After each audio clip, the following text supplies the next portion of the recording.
Each time you use a 1.5 inch 23 gauge needle, think about how much scar tissue that's doing each injection.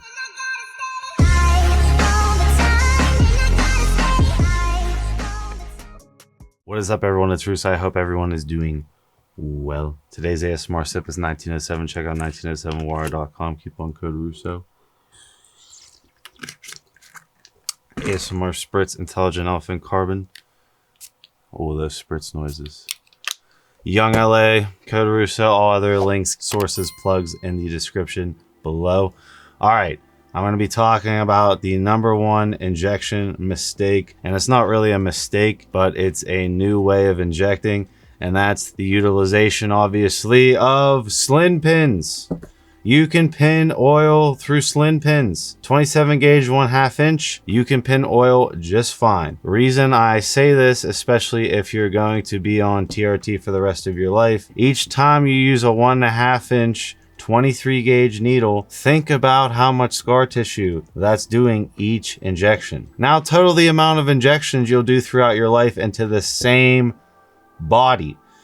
Now think about the amount of scar tissue you're building with insulin syringes at a 1/2 inch 27 gauge. The amount of scar tissue you will save on by switching to slin pins is insane. You really need to think over, if you're one of those old school guys still using 23 gauges, why you have not at least attempted to mess around with slin pins.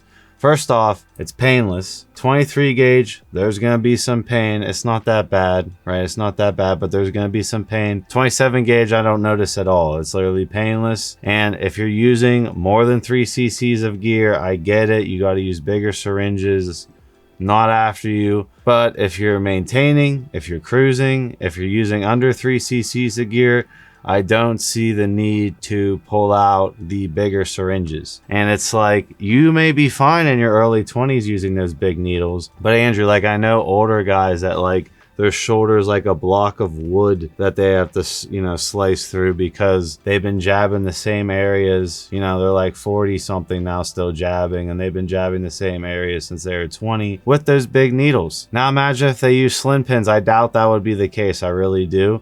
The amount of damage is minuscule, and you would be overall saving tons of deep tissue massage expenses as well, because if you want to try and break up that scar tissue, you're going to be painfully getting deep tissue massages, which may or may not work to break it up. So make the switch to slin pins. All you do, you use your same drawing needle, you backload the slin pin, and then it's ready to go. 27 gauge flows just fine. 29 gauge for water-based peptides, but 27 gauge 1/2 cc slin pin is the GOAT, and you will thank yourself later in your life by making the switch. But yeah, if you're like one of those guys who needs to use over 3 cc's of gear and you're competing, I get it. But like, if you're one of those guys that's on TRT and the clinic hands you these big needles and you're like, yeah, you should be like that because you could switch over to slin pins.